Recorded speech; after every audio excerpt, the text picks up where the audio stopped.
নমস্কার বন্ধুরা, মোমা হেসেল ঘরে আজ আমি রাঙালুর পান্তুয়া তৈরি করছি। কিভাবে করছি সেটা আপনারা দেখবেন।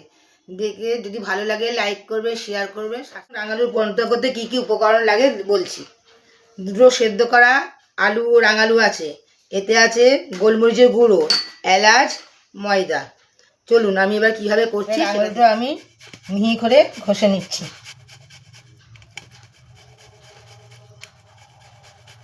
যাতে একটু দানা না থাকে এমনভাবে করতে হবে।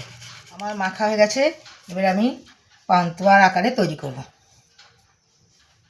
এবার এর ভেতরে আমি একটা করে এলাচ দেব।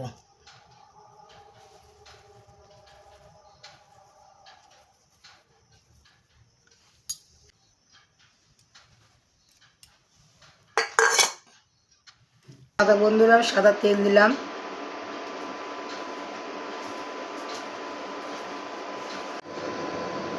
কড়াই সাদা তেল দিয়েছি। তেলটা গরম হলে আমি রাঙালুর পান্তুয়াগুলো ভাজবো। যদি হালকা আছে এটা ভাজতে হবে, বেশি যদি কড়া আছে ভাজি তাহলে এটা পুড়ে যাবে। আস্তে আস্তে ভেজে তো আমি রসের শিরা করে রেখে দিয়েছি, তার মধ্যে আমি ওগুলো ভেজে দিয়ে দেবো। এবার আমি ওগুলো দিয়ে দিচ্ছি আস্তে আস্তে।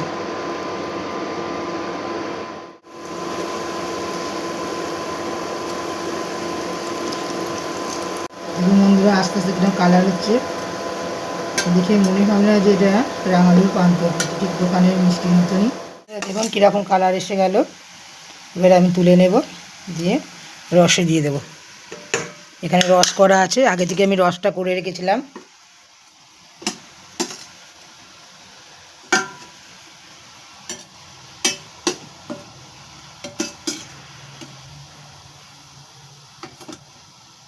বন্ধুরা এগুলো আস্তে আস্তে এরকম করে করে দিতে হবে, তাহলে রসটা ভেতরে আস্তে আস্তে ঢুকে যাবে।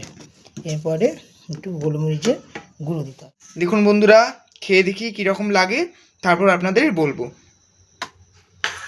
দেখুন বন্ধুরা, কত সুন্দর নরমভাবে কেটে গেল।